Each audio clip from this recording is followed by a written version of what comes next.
palabra del Señor. Amén. Amén. Ok. Ya que di los anuncios, vamos a la palabra. Ahora me tienen a mí como predicador, ¿ok? So, amárrense los cinturones porque vamos a arrancar y vamos a entrar en un estudio que seleccionamos ahora porque es algo muy aplicable a estos días. Vamos a ir al libro de Santiago, ¿ok? Abran sus Biblias. Vamos a ir al libro de Santiago, capítulo 1, versículos 1 al 11. Mija, por favor, hija, se me olvidaron mis lentes. Ahí están, si me los puede dar. Okay. Gracias, gracias. ¿Estamos ahí? Amén. En el libro de Santiago, capítulo 1, versículos 1 al 11. Va a ser un estudio cortito. Un estudio cortito, 1 hora, 2, 3, no, algo así. Pero, ok. Hermanita, por favor, no se me ahoguen, ¿eh? No fue el intento de asustarlos. No fue el intento. Les voy a dar lo que me dio el Señor, ¿ok? Vamos a hacerlo cortito, ¿ok? Pero primeramente vamos a dar una introducción cortita, les prometo. Cortita este libro. Primeramente, sabemos quién fue Santiago, ¿verdad? Santiago fue el medio hermano de nuestro Señor Jesucristo. Ahora, Santiago no fue apóstol, ni fue uno de sus discípulos. Santiago era medio hermano de Cristo Jesús. Él no creía en Cristo. No creía hasta que lo vio resucitado. Vio su muerte, supo de la muerte, pero él personalmente lo vio resucitado. Y es cuando él se convirtió.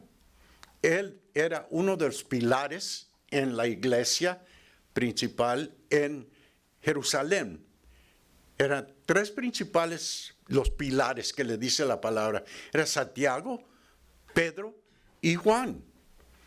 Pero importante es que él no creía en él hasta que lo vio resucitado. Esta carta, que es de Santiago, se piensa que fue la primera carta que se escribió a las iglesias.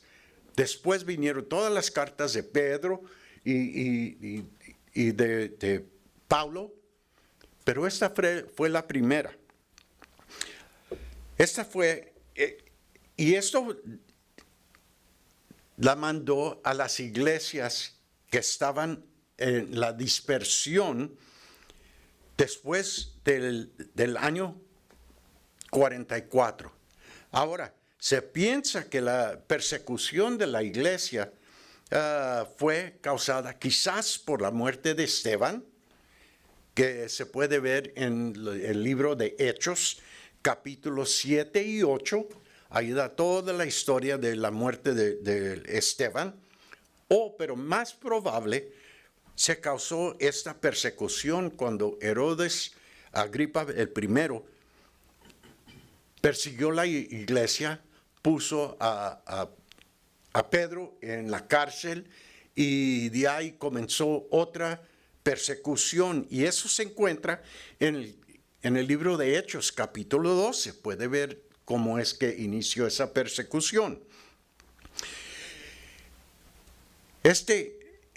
Sucedió probablemente en los años 44 después de la resurrección de nuestro Señor. Y esa carta piensan que fue escrito en el año 44 al 49 después de Cristo. Fue una de las primeras, por los eruditos y todos los hermanos en ese tiempo piensan que esa fue una de las primeras cartas que se mandó a las iglesias. En esta carta, Santiago habla fuertemente, directamente, a los cristianos en las áreas de Asia, que hoy día es Turquía moderna. Había muchas iglesias esparramadas. Santiago anima a los cristianos que no pierdan su nueva fe por causa de tribulaciones que ellos estaban enfrentando.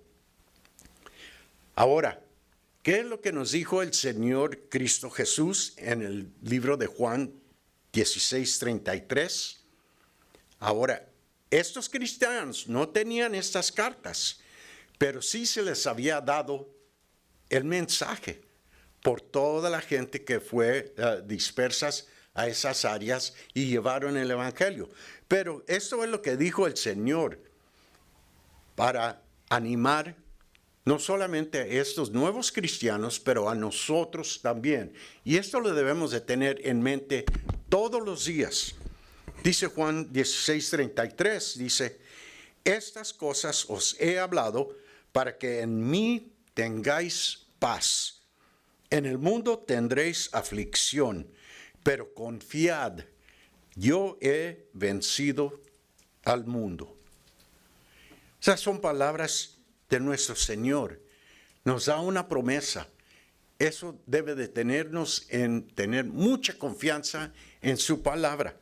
Y con esta promesa comienza a darle a estos hermanos dispersos judíos cristianos, nuevos cristianos, en la área de Asia Menor. Y esto nos va a aplicar a nosotros. Estas palabras y lo que escribe Santiago. Vamos a ver 4 puntos en estos primeros 11 versículos y que se extiende por todo el libro. Hay 4 puntos para considerar. El primero es consejo para nuestras vidas. Primeramente nos da el consejo espiritual y con eso viene el consejo de cómo aplicarlo en nuestra vida cotidiana.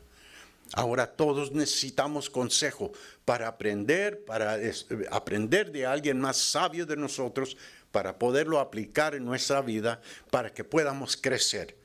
Segundo punto, ¿cómo es que debemos considerar los eventos que enfrentamos en nuestra vida? ¿Cómo es que uno considera, cómo ve lo que sucede en su vida todos los días, todos los años? Ahora con del COVID, ¿cómo es que ve lo que pasa? ¿Lo ve como algo que el Señor nos quiere enseñar? ¿Lo ve como algo que el enemigo nos mandó? ¿Nos ve como algo, una oportunidad de aprender? ¿O lo hacemos, nos perdemos en lo que está sucediendo y estamos ahí como las gallinas sin cabeza, dando vueltas? ¿Cómo es que lo considera lo que está sucediendo en su vida? Tercer punto, ¿cuál debe de ser nuestra respuesta a estos eventos, estas tribulaciones, lo que viene en nuestra vida? ¿Cuál es nuestra respuesta? ¿Nos enojamos? ¿Peleamos? ¿Brincamos para arriba, para abajo? ¿O vamos al Señor a pedirle sabiduría para cómo tomar estas situaciones? ¿Cuál es nuestra respuesta? Y el cuarto punto es, ¿qué es lo que dicen las Escrituras? ¿A dónde vamos a ir a encontrar las respuestas a estas preguntas, estas tribulaciones que nos vienen todos los días? La palabra de Dios tiene respuesta para absolutamente todo. Si uno no busca, si uno no lee, si uno no medita en lo que dice la palabra de Dios, no vamos a crecer, no vamos a ser maduros en la palabra de Dios, en esta vida. ¿Ok? Con eso vamos a comenzar. Esa fue una breve introducción. Vamos a comenzar este estudio. Y el tema que le he puesto es la sabiduría de Dios. Todos necesitamos sabiduría. ¿Dónde la encontramos? en la palabra de Dios. Vamos a comenzar este estudio con una oración. Reúnanse conmigo. Señor Padre Celestial, gracias por traernos aquí esta tarde, Señor, para venir a escuchar de ti, Señor. Pon palabras tuyas, pon verdad en mi boca. Si hay algo que yo voy a decir que no es correcto, Señor, dame las palabras correctas. Dame sabiduría para traer el mensaje tuyo, tu palabra, a tu gente que busca de ti. Señor, te pido que tú bendigas a cada uno de mis hermanos aquí y donde estén con tu palabra que es bendita. Señor, ayúdanos a entender, a crecer en el conocimiento de nuestro Señor Jesucristo, donde toda sabiduría está. Señor, gracias por este tiempo. Bendice cada uno de nosotros y ayúdanos en nuestras vidas diarias. En el nombre de Cristo Jesús. Amén. Amén. Ok. Vamos a comenzar. Versículo 1. Este es un saludo de Santiago a los cristianos a quien se dirige esta carta. Y dice así: Santiago, siervo de Dios y del Señor Jesucristo, a las 12 tribus que están en la dispersión. Ok, hermano, ¿me ponen el mapa para tener idea? Ok, la dispersión. Todos los cristianos que estaban por toda la área de Asia. En primera de Pedro, él nos dice exactamente a quién se dirige. Dice Pedro, apóstol de Jesucristo, a los expatriotas de la dispersión en el Ponto, Galacia, Capadocia, Asia y Bitinia. Era la área a quien se refería la dispersión. Estos fueron todos los judíos que salieron de Jerusalén cuando Herodes comenzó la tribulación, y muchos se desparramaron y fueron por toda la área y llevaron la palabra y lo que había sucedido y le dieron a saber a sus hermanos judíos por toda esta área. ¿Ok? Vamos a ver aquí el primer punto en el siguiente versículo. Dice versículo 2 a 4, dice: hermanos míos, tener por sumo gozo cuando os halles en diversas pruebas, sabiendo que la prueba de vuestra fe produce paciencia, mas tenga la paciencia su obra completa, para que seáis perfectos y cabales, sin que os falte cosa alguna. Ahora, primeramente quiero poner un punto aquí de la manera que Santiago les habla a sus lectores. Todos eran judíos, nuevos en el Señor, con la creencia de Jesucristo. Él no se presenta como alguien de rango alto, ¿verdad? Él les dice que es un siervo de Dios y de Jesucristo. Y se dirige a ellos como hermanos míos. Es una lección para nosotros también. Nosotros, aunque haya un profesor, un doctor, lo que sea, siempre es bonito dirigirse a otra persona como un hermano, al mismo nivel. No darse aires. Y aunque este hombre era un pilar de la iglesia, se dirige a los hermanos. Dice, hermanos míos. Ese era un término común entre el judío. Se trataban como hermano. Y aquí es como Santiago se dirige a sus hermanos, ¿verdad?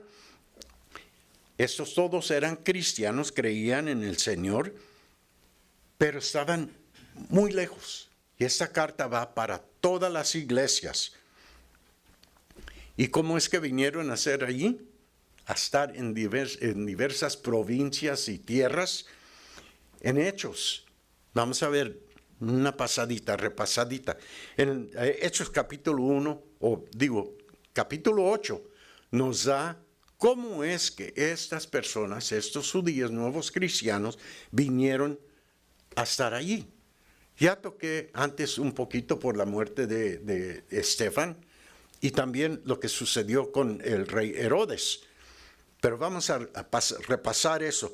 En Hechos capítulo 8, versículo 1 a 4 dice, y Saulo, ¿quién fue Saulo después? Otro de los pilares de la iglesia. Pero antes de eso, Saulo consentía en su muerte, hablando de Esteban. En aquel día hubo una gran persecución contra la iglesia que estaba en Jerusalén. Y todos fueron esparcidos por las tierras de Judea y Samaria, salvo los apóstoles. Y hombres piadosos llevaron y enterraron a Esteban, y hicieron gran llanto sobre él. Y Saulo asolaba la iglesia, y entrando casa por casa, arrestaba a hombres y a mujeres, y los entregaba en la cárcel. Pero los que fueron esparcidos iban por todas partes anunciando el evangelio. Ahora tenemos una idea cómo es que esta gente, judíos, recibieron el mensaje de Cristo. También en Hechos, vamos a tocar en lo que hizo Herodes, porque las dos tuvieron no el efecto que deseaban, pero el efecto que Dios desea. Dios funciona en una manera muy diferente al hombre. Estos hombres pensaban queriendo traer destrucción a la iglesia, le iban a terminar, pero no, creció, se expandió y la palabra y el conocimiento de Cristo fue por todo el mundo. En Hechos 12 nos dice de lo que sucedió con Herodes. Dice, en aquel mismo tiempo el rey Herodes echó mano a algunos de la iglesia para matarlos y mató a espada a Jacobo, hermano de Juan. Y viendo que esto había agradado a los judíos, procedió a prender también a Pedro. Eran entonces los días de los panes sin levadura. Y habiéndole tomado preso, le puso en la cárcel, entregándolo a 4 grupos de 4 soldados cada uno, para que le custodiasen. Y se proponía sacarle al pueblo después de la Pascua. Así que Pedro estaba custodiado en la cárcel, pero la iglesia hacía sin cesar oración a Dios por él. Estos son los 2 eventos que trajeron la dispersión de los judíos para llevar la palabra al mundo. ¿Ok? Eso es lo que pasó. Ahora vamos a ver el punto número 2. ¿Ok? ¿Cómo es que debemos considerar los eventos que él nos confronta? ¿Cómo piensan que estos hermanos vieron estos eventos que le estaba sucediendo? ¿Con miedo? ¿Con temor? Tuvieron que dejar todo lo que tenían por su fe. Por su fe. Muchos hubieran dicho, no soy parte de la iglesia, se hubieran quedado en Jerusalén, en Samaria, y hubieran vivido cómodos como antes. Pero no, su fe los mueve a seguir las enseñanzas de los discípulos y del evangelio, la palabra de Dios, y fueron esparcidos por todas partes. Pero ¿cómo es que nosotros debemos de considerar eventos que vienen en nuestra vida? Ahora sí, no nos van a sacar del país o de nuestras casas, nuestra ciudad. Pero si uno está atento a lo que está sucediendo en este mundo, puede ser, puede venir lo que está sucediendo, lo que se quiere hacer hoy estos días. Las iglesias las quieren cerrar. Es posible, hay esa posibilidad. ¿Cuál va a ser nuestra respuesta en ese caso? Ok. De ese punto, Santiago, sabiendo que pasaban dificultades y tribulaciones les dice sus palabras, ¿ok? Pongan atención aquí. Tener por sumo gozo cuando os halléis en diversas pruebas. Eso está en el primer versículo versículo 2. Tener por sumo gozo cuando nos halléis en diversas pruebas. Esto se escucha un poco una contradicción, ¿verdad? ¿Cómo es que voy a estar feliz cuando me vienen pruebas y tribulaciones? Primeramente tenemos que entender que gozo y feliz son dos cosas completamente diferentes. Feliz es cuando tengo una paleta de mi sabor favorito y me la estoy comiendo. Estoy feliz. Gozo es algo interior. Cuando uno sabe que la seguridad que tiene en Cristo Jesús, sus promesas, lo que Él nos dijo, que sabemos que un día, si seguimos su palabra, vamos a estar con Él y gozarnos por el resto de la eternidad. Eso es algo interior. No confundan feliz con gozo, porque aquí nos va a dar las razones por qué uno debe de ser gozoso cuando vengan tribulaciones. Ahora, ¿a quién le gusta la tribulación, verdad? Las dificultades. Pero Santiago nos está hablando de dificultades de esta vida, porque nos va a decir, los problemas de esta vida no son lo que habla Santiago. Todos tenemos problemas. Problemas de familia, tenemos problemas de trabajo, de dinero, salud, especialmente durante estos días. Y no estamos muy gozosos, ¿verdad? No estamos ni muy felices. Pero eso sucede. Eso va a suceder y sigue sucediendo. ¿Qué es lo que dijo el Señor? Yo he vencido al mundo. Van a tener tribulación. Van a tener pruebas en este mundo. Eso, lo sabemos. Otra vez, ¿cómo vemos esos problemas? ¿Espiritualmente o en la carne? Ahora aquí, Santiago hace una distinción, aquí en estos mismos versículos. En el versículo 2, dice, sabiendo que la prueba de vuestra fe produce paciencia. Él no está hablando de lo que sucede cada día. Él está hablando a estos cristianos porque ellos tenían esas tribulaciones por su fe, no por problemas diarios, cotidianos. Estos judíos eran primeramente considerados por los otros judíos como traidores a las costumbres y tradiciones del judaísmo. Estos hermanos se encontraban en tierra lejana, se encontraban en tierra hostil, rodeado de gentiles, paganos, moviéndose, buscando dónde ir, porque los sacaron de Jerusalén por su fe. Y de eso es lo que habla Santiago, de esas tribulaciones. Ahora nosotros también, no sé si ustedes, pero hay mucha gente en su trabajo, entre su familia, vienen a los pies de Cristo y, ay Dios mío, le hacen la vida de cuadritos, como dice nuestro pastor, ¿verdad? Porque dejó las tradiciones que tenían antes, porque la gente no quiere aceptar la verdad de sus vidas, que necesitamos un Salvador. Y nos ponen muchas cosas enfrente, muchas razones. Nos sacan de la familia muchas veces. Ha sucedido. Yo sé, gracias a Dios, en mi familia no, pero lo he visto. Esas son las tribulaciones, las cuales habla Santiago.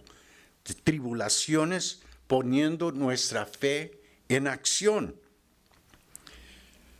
Y estos hermanos judíos, nuevos cristianos, estaban bajo tribulación cada día. Y ahí es donde se dirige Santiago. Les dice, piensen que es sumo gozo cuando estén pasando por estas tribulaciones. ¿Pero por qué? Les da la respuesta. Porque produce paciencia. Ahora, yo sé que hemos escuchado que dice uno, ay Señor, dame paciencia. ¿Y qué es lo que le manda? Tribulaciones, ¿verdad? Problemas, ¿verdad? Ahora, piensa 2 veces antes de pedir por paciencia. Pero eso es lo que trae la paciencia. Así es como aprendemos cuando estamos en Cristo Jesús, cuando vamos a Él para conocimiento, para que Él nos guíe. Cuando vienen esas tribulaciones, vamos al Señor y Él nos fortalece. Él nos enseña cómo soportar esas tribulaciones y hacer las cosas bien, no por la carne, pero por el Espíritu.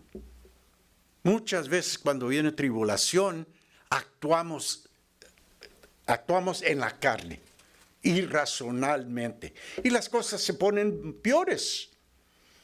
Pero cuando vamos al Señor, le pedimos, Señor, enséñame cómo es que debo de enfrentar esa situación. Muchas veces Él dice, calmado, no haga nada, yo lo voy a arreglar. Y uno tiene fe en el Señor, en su palabra, espera, ora, y el Señor arregla las cosas mejor que uno puede hacerlo, 1000 veces mejor. Y eso es lo que Santiago les quiere enseñar a estos hermanos cristianos. Paciencia, porque la paciencia va a ser su obra. Ahora, la paciencia en Gálatas, el libro de Gálatas 5:22. ¿Qué es lo que nos dice Pablo en Gálatas 5:22? Dice, mas el fruto del Espíritu es amor, gozo, paz, paciencia, benignidad, bondad, fe. La paciencia es uno de los frutos del Espíritu Santo. ¿Y de dónde vienen esos frutos? Del Espíritu Santo. Tenemos el Espíritu Santo en nosotros. Cuando recibimos a Cristo Jesús, Él nos selló con el Espíritu Santo. Ahora, nosotros tenemos que pero utilizar esos dones, ese fruto que el Espíritu Santo quiere darnos. ¿Y cómo vamos a desarrollar paciencia? Con la tribulación, cuando acudimos a Él para que nos guíe. Y eso es lo que Santiago quiere enseñarle a estos cristianos y nos quiere enseñar a nosotros también. Romanos 5:3 al 5 dice, y no solo esto, sino que también nos gloriamos en las tribulaciones, sabiendo que la tribulación produce paciencia, y la paciencia prueba, y la prueba esperanza. La esperanza no avergüenza, porque el amor de Dios ha sido derramado en nuestros corazones por el Espíritu Santo que nos fue dado. El Señor nos selló con su Espíritu. Ahora, aplicando esto, la paciencia viene cuando tenemos pruebas. Ahora Santiago les enseña por qué es necesario pasar por tribulación. Y esto nos puede aplicar a cada uno de nosotros. Todos vamos a pasar tribulaciones. Ahora recuerden, no solo que viene cotidianamente, pero son pruebas espirituales. Hay que ponerlos en el mismo sentido. Son pruebas espirituales. Todo lo que pasamos en nuestra vida diario son pruebas espirituales, si vemos las cosas con nuestros ojos espirituales. Porque dice aquí mismo en esos versículos 2 a 4, mas tenga la paciencia su obra completa. Santiago habla como si la paciencia fuera algo vivo. Y lo es. La paciencia es algo vivo en nosotros. Lo es. Es el fruto del Espíritu Santo. Ahora, ¿cuál es su obra que habla aquí Santiago? La obra de la paciencia es para que crezcamos, aprendamos, estemos dependientes de Dios, que estemos dependientes de Dios. Como dije, no arreglar las cosas a nuestra manera, porque vamos a meter las 4 patitas. Y el Espíritu Santo, cuando se lo deja al Espíritu Santo, Él nos va a dar las fuerzas para soportar esas pruebas y el Señor va a arreglar las cosas mucho mejor que nosotros podemos. Es una realidad. Ahora, hay que ponerla en práctica. Eso es lo que quiere enseñarle a estos hermanos que estaban pasando por tribulación, como dije, en una tierra lejana, sacados de su misma gente que no los quería porque eran nuevos cristianos, los consideraban una secta que no guardaban las tradiciones. Tenían problemas, pero Santiago les dice, ten fe en nuestro Señor Jesucristo. Y ahora dice aquí, para que tenga su obra, la paciencia. ¿Cuál es la obra de la paciencia? Aquí mismo nos dice, para que seas perfectos y cabales. Perfectos y cabales. Perfecto quiere decir maduro. Maduro, con entendimiento, conocimiento de nuestro Señor. Tomen ejemplo, cómo es que Cristo lidiaba cuando venían contra Él. Con sabiduría, con entendimiento, con palabras suaves. Nunca, muy poco, enfrentó a la gente y les dijo lo que les tenía que decir. Él con amor, con sabiduría, con palabras blandas, enfrentaba todos los problemas. Y hasta sus enemigos no tenían respuesta. Eso es lo que quiere enseñar Santiago. Que seamos así, que aprendamos, que seamos maduros en el entendimiento del Señor. Y cabales, ¿qué es lo que quiere decir cabales? Rectos en acciones. Que hagamos la obra de Dios correctamente.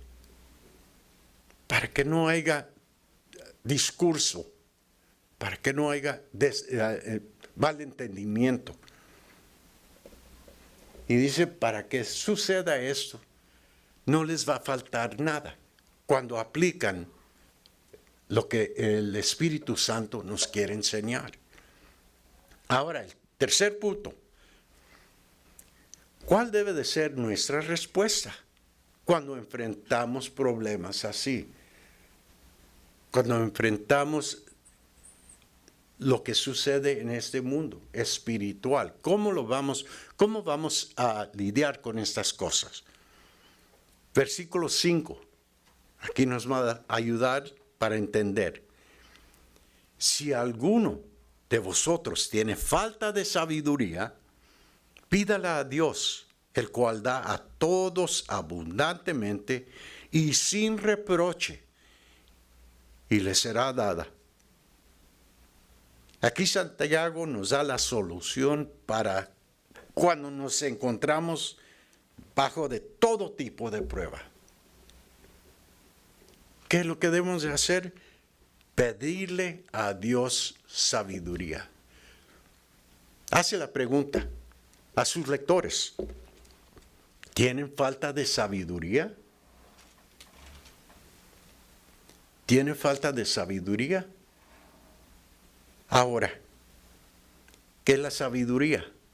Para darle una explicación, la sabiduría se esfuerza mediante la observación y experiencia y reflexión en llegar a conocer a Dios y al hombre. Esa es sabiduría, cómo lidiar con gente. Pero tiene que ser de Dios. Porque hay sabiduría y hay inteligencia que son muy distintas. Mucha gente es muy inteligente, pero no se saben abrochar los zapatos, ¿verdad? Pueden mandar un cohete a la luna, pero no saben prepararse un bocado. Sabiduría es otra cosa. ¿Cómo aplicar todo lo que uno sabe para bien? ¿Cómo es que Dios usa su sabiduría para nuestras vidas? Él quiere lo mejor para todos de nosotros. Ahora muchas veces estamos en rebeldía y queremos hacer las cosas a nuestra manera y nos salen mal.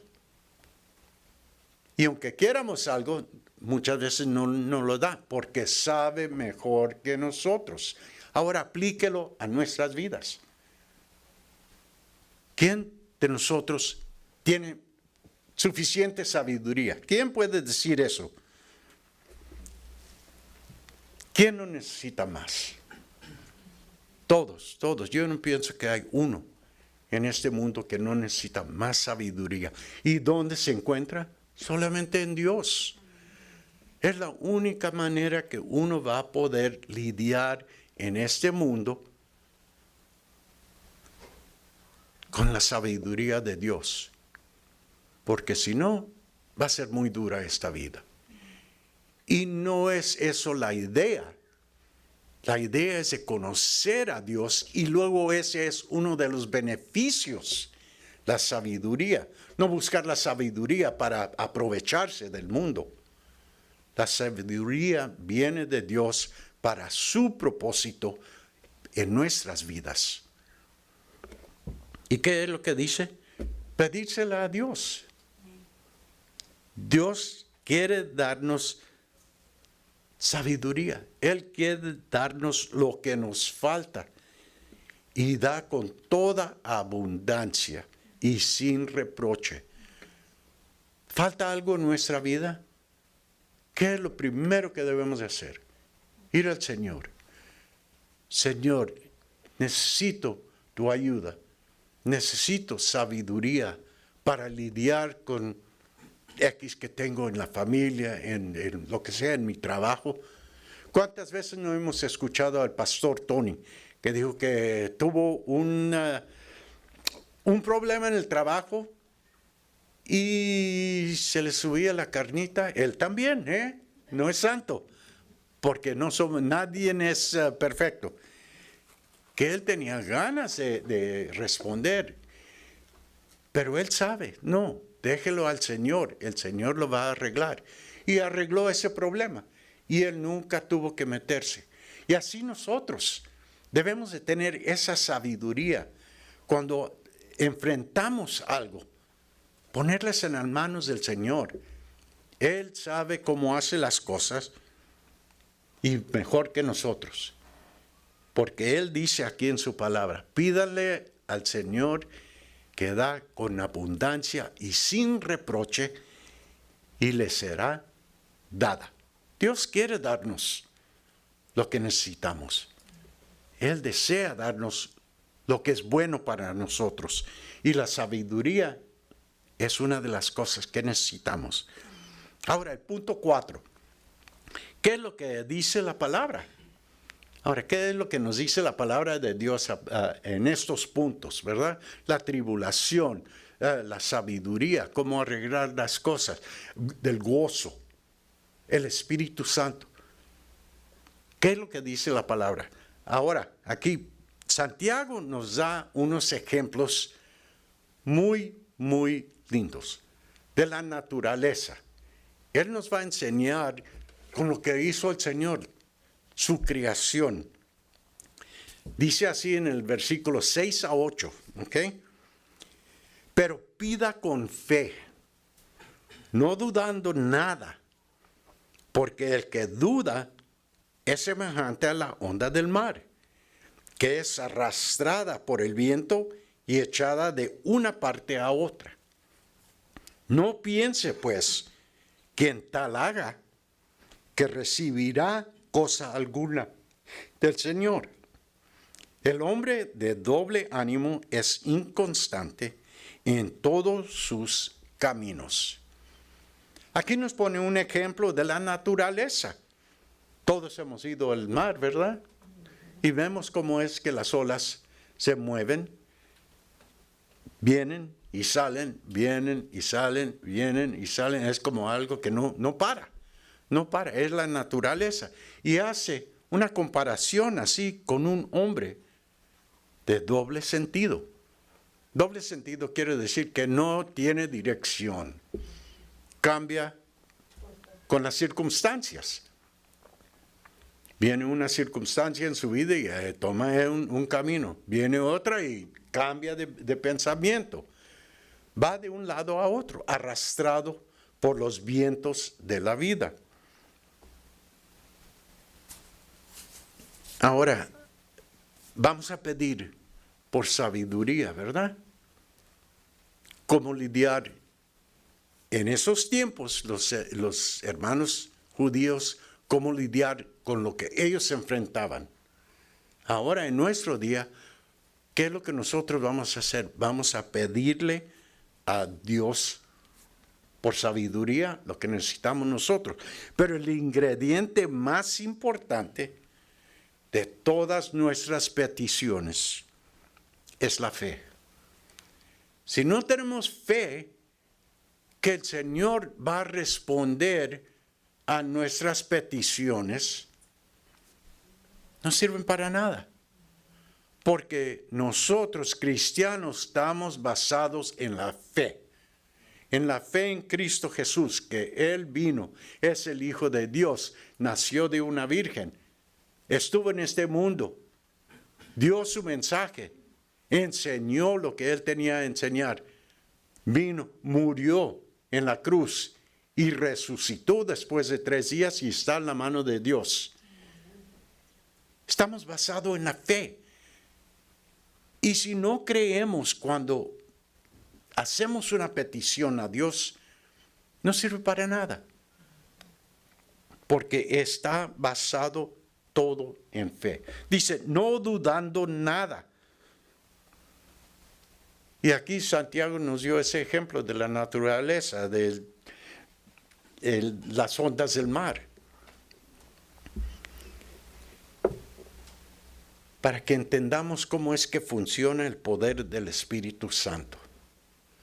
Si no hay fe en nuestra petición, que el Señor es digno y quiere ayudarnos y darnos lo que es de nosotros, lo que es bueno para nosotros, no va a venir. No va a venir porque dudamos. Somos como esa onda del mar, para allá y para acá, para arriba y para abajo, que nos arrastran las circunstancias de la vida. En el versículo 7, aquí donde leímos, ¿ok? Nos dice que el hombre que así hace, que ni piense que el Señor le va a dar lo que desea, porque es hombre de doble ánimo. Como ya dije, es un hombre que cambia con las circunstancias. Hoy está todo rositas. Mañana viene el diluvio. ¿Y qué hace? Su fe, ¿dónde está? Me ahogo, Señor. Pero Dios no lo va a permitir que se ahogue. Si tiene fe, Dios lo va a salvar. Ahora tenemos que hacer nuestra parte, ¿verdad? No sentarnos ahí y decir, Dios me va a salvar y no voy a tener que hacer nada. No, hay que buscar un bote, ¿verdad? Una lancha para que no nos lleve el agua. Pero la fe que el Señor no nos va a dejar ahogarnos, ahí tiene que estar activa. El hombre que no tiene fe, que es como las ondas del mar, cambia con las circunstancias. Hoy quiero esto, mañana quiero algo diferente. No tiene dirección fija en su fe ni en su vida. Por eso es que que lo pone como hombre de doble ánimo. Por eso es que dice que es inconstante en todos sus caminos. Una persona que no tiene dirección, que no tiene un plan, que no tiene fe en el Señor, que no es fuerte en el cristianismo, nunca va a llegar a nada. El cristiano, si no está fuerte en su fe, si no cree en las promesas de Dios, nunca va a llegar muy lejos en su caminata con Cristo. Va a ser de esos cristianos tibios, ¿verdad? ¿Y qué dice la palabra de Dios de un cristiano tibio? No lo quiero repetir porque se oye feo, pero léalo en el libro de Apocalipsis, de un cristiano tibio. No es algo bonito. Uno tiene que tener convicción en su vida, en todo, para salir adelante. Y el cristiano tiene que ser lo mismo. Tiene que ser fuerte en su fe para que Dios lo bendiga. También tiene que hacer su parte. Ahora, Santiago hace una comparación entre dos tipos de personas, ¿ok? Estos son los últimos versículos de este mensaje. De una persona humilde, de humilde condición y de un rico. ¿Por qué usa estas comparaciones en este sentido? ¿Okay? Hay que verlo espiritualmente. No se está refiriendo a un pobre de materiales, sino a una persona que reconoce su necesidad de salvación de sus pecados, de humilde condición, humilde de corazón. El hombre rico, y la mayoría de ellos, la mayoría de ricos, ¿verdad?, ponen sus esperanzas en la acumulación de riquezas y no piensan que necesitan más. Ok, pero aquí es una excepción. Aquí Santiago se está refiriendo al cristiano que Dios ha bendecido con riquezas, porque hay muchos hombres ricos que son cristianos. No sé si conocen la historia del fundador de la compañía de J.C. Penney. El fundador de J.C. Penney. Comenzó con una tiendita. Y era un hombre cristiano, fuerte en su cristianismo. Y Dios le dio bendiciones. Y creció de una tiendita a 2, a 4, a 6. Pero durante toda su vida nunca dejó a Cristo a un lado. Nunca dejó de dar su diezmo. Cuando él terminó su vida con una de las compañías más grandes que está por todo el país, ¿saben lo que su diezmo era? El 90% de sus ganancias. El 90% era su diezmo a la iglesia para la obra de Dios. Y fue tan bendecido toda su vida. Murió, no sé, a los 90 años de edad, 90 y tantos. Pero nunca dejó su fe y nunca dejó de hacer el bien. Esa es bendición, ¿verdad? Hay ricos cristianos y a eso se está refiriendo aquí. Ese nomás es un ejemplo, ¿verdad? El humilde de corazón, condición humilde, dice el versículo 9. El hombre que es de humilde condición, gloríese en su exaltación, pero el que es rico en su humillación, porque él pasará como la flor de la hierba. Porque cuando sale el sol con calor abrasador, la hierba se seca, su flor se cae y perece su hermosura su hermosa apariencia. Así también se marchitará el rico en todas sus empresas. Este es un ejemplo del rico y un hombre humilde de corazón. Ahora está hablando aquí otra vez de cristianos, pero la mayoría, muchas veces, el hombre rico pone toda su esperanza en sus riquezas. Pero aquí le está dando un ejemplo a un rico. Esto no debe de hacer. No debe de hacer, porque esto es lo que pasa en la vida de uno. Dice Santiago, gloríese en su exaltación y el rico en su humillación. Es verdad que la tribulación hace todos creyentes igual. Si la tribulación viene a un pobre, humilde, es difícil, pero su fe está en Dios. Si la tribulación viene a un rico, es lo mismo, rico cristiano, porque su fe está en el Señor también. Pero hay una gran diferencia, la pérdida de material en este mundo. Y lo hace aquí como ejemplo. Sale el sol, el viento ardiente. ¿Quién manda esos vientos ardientes? Si no es Dios, ¿verdad? Que cambia todo.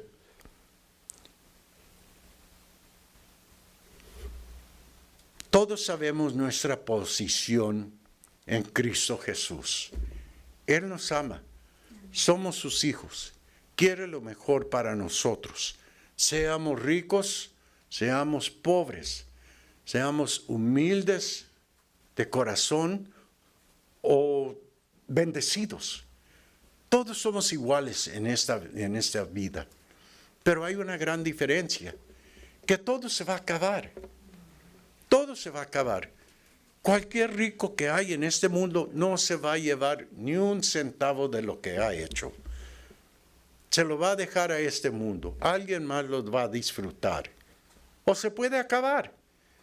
En los últimos tiempos, en el último día, todo se va a redetir con un ardor, con un fuego ardiente. No nos vamos a llevar nada. Solamente esta verdad se encuentra en Cristo Jesús. Se encuentra en nosotros, los cristianos, que entendemos qué es lo que nos está diciendo el Señor. Que nos gocemos en tribulación porque sabemos que Él va a estar allí. Gozo, no alegría. No vamos a estar alegres que nos vienen problemas, pero gozosos porque sabemos que Dios está allí y Él nos va a cuidar. Santiago usó esto como un ejemplo de la hierba y la flor, ¿verdad? Eso viene de Isaías. En Isaías capítulo 40, versículos 6 a 8, vienen estas palabras que usó aquí Santiago. Y estos hermanos, siendo judíos, cristianos, estaban muy familiarizados con las Escrituras, el Antiguo Testamento. Y lo que puso aquí un ejemplo para recordarle a estos hermanos qué es lo que estaban pasando y cómo es que deben de salir, sale de Isaías, versículo 40, versículos 6 a 8. Dice así: voz que decía, da voces. Y yo respondí, ¿qué tengo que decir a voces? Esto es Isaías en conversación con el Espíritu Santo de Dios. Y dice el Espíritu Santo a Isaías, que toda carne es hierba, y toda su gloria como flor del campo.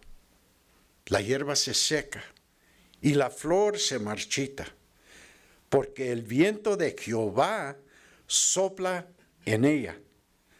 Ciertamente como hierba es el pueblo.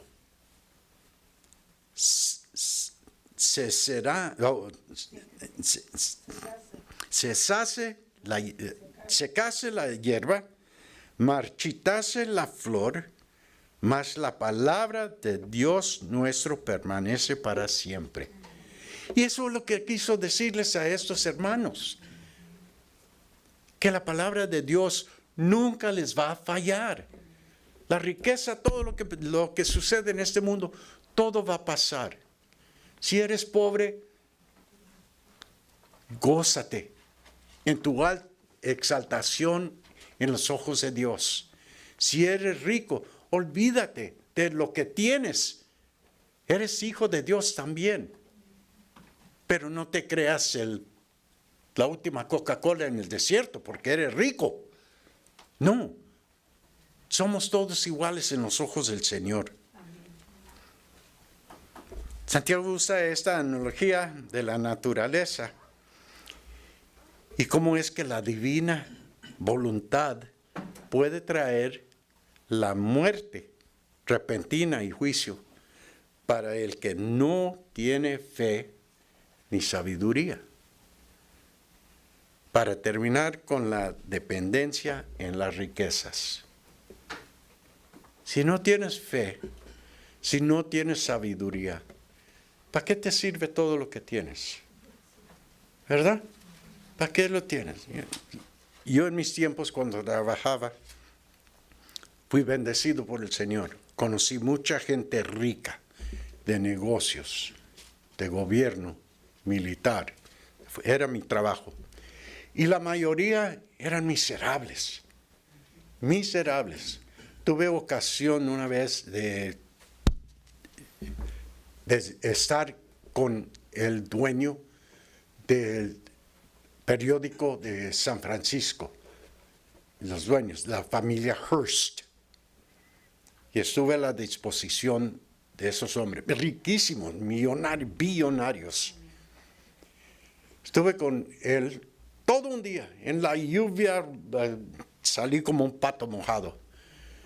Y por mi trabajo me dio $1 de propina. Todo el día estuve con él, desde las 8 de la mañana hasta las 11 de la noche. Y la lluvia venía y lo dejé en Bel Air allá. Me dio $1 de propina. Le dije, no, thank you. La compañía me paga. Era un insulto, ¿no? Y eso es lo que son la gente así. Mucha gente tienen tanto que para nosotros los pobres no contamos. No tenemos consecuencia. Ok, ahora, ¿qué es lo que hemos aprendido de este estudio de estos versículos? Las pruebas, las tribulaciones nos van a venir a todos. Todos, no hay excepción. Todos vamos a probar tribulación. ¿Por qué? Vienen por una razón. Vienen por una razón. Porque Dios nos quiere enseñar algo. Quiere ejercitar el don del Espíritu Santo, la paciencia. Es para que nos retiremos de hacer. Hay una razón. Pero si no vemos con ojos espirituales, ¿cómo vamos a saber? ¿Cómo vamos a aprender? Todo tiene una razón en esta vida. Pero Dios manda. Él está encargado de todo. Hay que acudir a donde viene eso. Y uno recibe sabiduría para poder entender lo que está sucediendo en la vida. Ahora, ¿a dónde debemos acudir para poder pasar estas pruebas? Hay solamente una fuente, es Dios. Él nos va a fortalecer, Él nos va a enseñar, Él nos va a guiar. Pero si no vamos a Dios, vamos al psicólogo, al psicoloco, al cualquier otro loco, vamos a salir locos. En vez de ir a la fuente de la sabiduría. ¿Cuál es la solución a estos problemas? Muchas veces no hay. Porque son pruebas. Dios quiere que aprendamos, que crezcamos, que lo conozcamos, que vengamos a Él, para que Él salve estas tribulaciones, crezcamos nosotros y nuestra fe crezca y sea más grande. ¿Qué aprendimos ahora? ¿Qué aprendimos? Santiago usó ejemplos de la naturaleza, la creación de Dios. Nosotros somos creación de Dios. ¿Cuál es lo que hemos aprendido? Que hoy solamente hay una fuente de toda sabiduría en este mundo. Ahora, hay que usarla. Hay que acudir. Hay que pedirle al Señor con fe. Y Él nos va a dar lo que necesitamos. Ahora, si pedimos mal, la respuesta va a ser no. O espérate. Pero si pedimos en su voluntad para lo que Él quiere para nosotros, Él nos va a dar lo que necesitamos. Amén. Amén. Con eso termina este estudio. Vamos a orar, ¿ok? Únense conmigo. Señor Padre, te damos gracias por este tiempo que tú nos has dado. Señor, te doy gracias por el privilegio de traer tu palabra.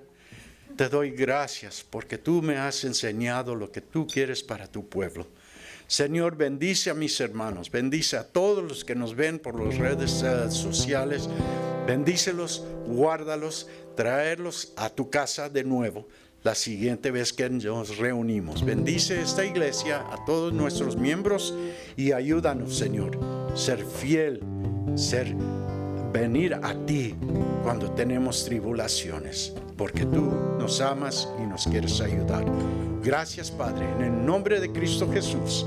Amén.